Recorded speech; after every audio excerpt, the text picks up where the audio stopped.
Now that we understand the currency, emotions, let's talk about the quality of the transaction. Have you ever met someone for the first time and within minutes, you just click? The conversation flows effortlessly. You find yourselves finishing each other's sentences, laughing at the same time. It feels smooth, easy, and deeply pleasant.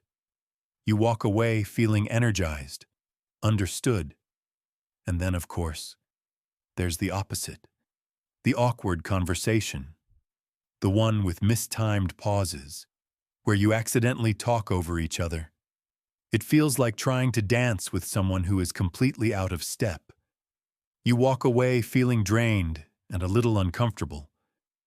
What is that magic? What is the secret ingredient that makes one connection feel like a beautiful dance and another feel like a clumsy stumble? It's not magic at all. It's a science. And in Chapter 2, Goleman gives us the recipe. It's called Rapport, the deep dive. The invisible dance. Goleman takes us into a fascinating, almost invisible world by describing a study of psychotherapy sessions. Imagine two different sessions. In the first, the psychiatrist is stiff and formal. His patient is slumped in defeat. He keeps interrupting her, talking over her. They are not on the same wavelength at all. Now here's the cool part. Both of them are wired up to machines that measure their body's stress response. Things like subtle shifts in sweat. If you were to watch a graph of their stress levels, the lines would be zigzagging all over the place, completely independent of each other. It's a perfect portrait of disconnection.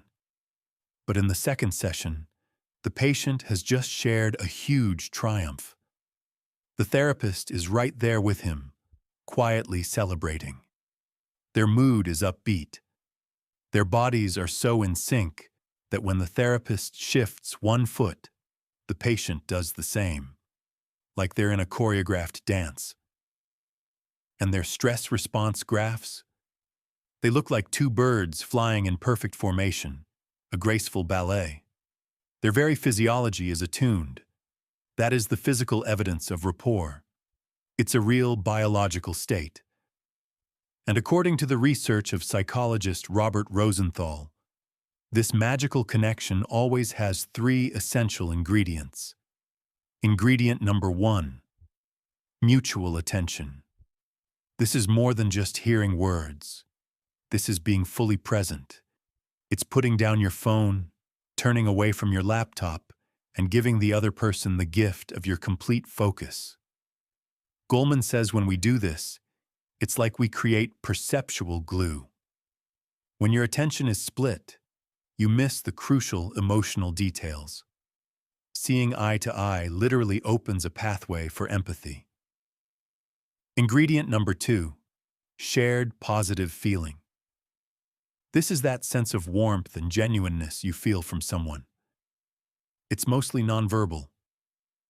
A fascinating experiment showed that when managers gave people negative feedback, but did it with a warm tone of voice and a kind expression, the people receiving the critique still felt good about the interaction. What we feel from someone often matters more than the words they say. Ingredient number 3, coordination or synchrony. This is the secret sauce. This is the nonverbal dance. When people are in rapport, they unconsciously start to mirror each other. Goleman tells a brilliant story about a waitress who gets the biggest tips because she has an uncanny knack for matching the mood of her customers. She's quiet and discreet with the sad guy in the corner, but boisterous and fun with the rowdy lunch crowd. She instinctively gets in sync. Scientists tested this with a clever experiment where one person, secretly working for the researchers, would either rub their face or shake their foot. The person they were with would unconsciously start to do the very same thing. But here's the key. When they tried to intentionally mimic the other person, it felt fake and didn't work. This dance has to be spontaneous. This synchrony goes incredibly deep. When friends are talking, their breathing patterns subtly fall into a complementary rhythm. This happens outside of our awareness, guided by what scientists call oscillators in our brain. Think of them as tiny inner metronomes that are constantly trying to get on the same beat as the people we're with. Where did we learn this dance? We've been practicing since we were infants. Goleman introduces us to the beautiful concept of the proto-conversation. This is the silent, emotional duet between a mother and her baby.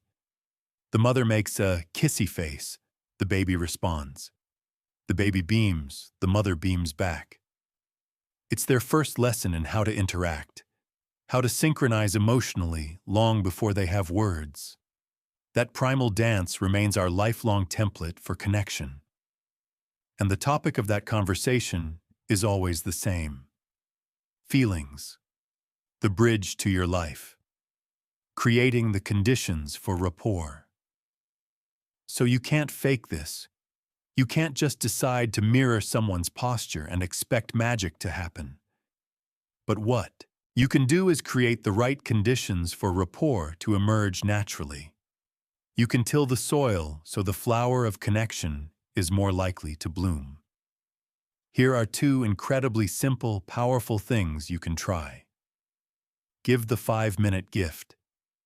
The next time you're talking with someone important to you, your partner, your child, a close friend, give them the gift of 5 minutes of pure, undivided attention.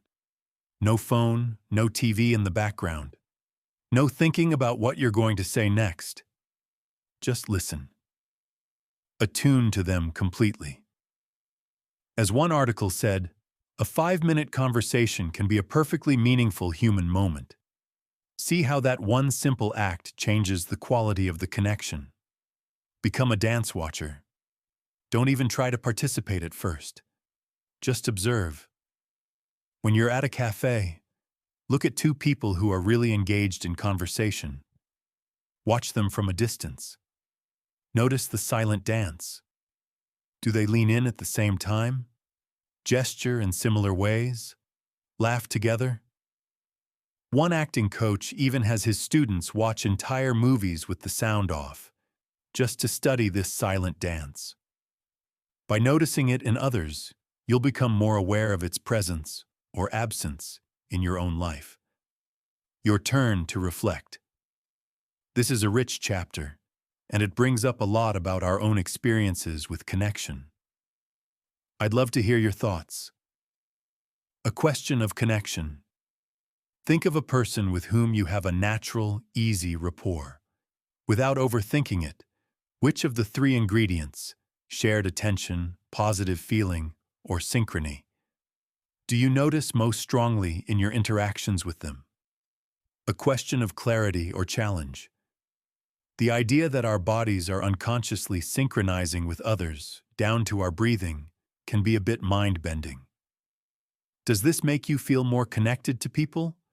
Or does it feel like a loss of personal space? A question of intention. In your next important conversation this week, what is one small thing you can do to improve the first ingredient, mutual attention? For example, putting your phone face down on the table, or consciously holding eye contact a little longer than you normally would.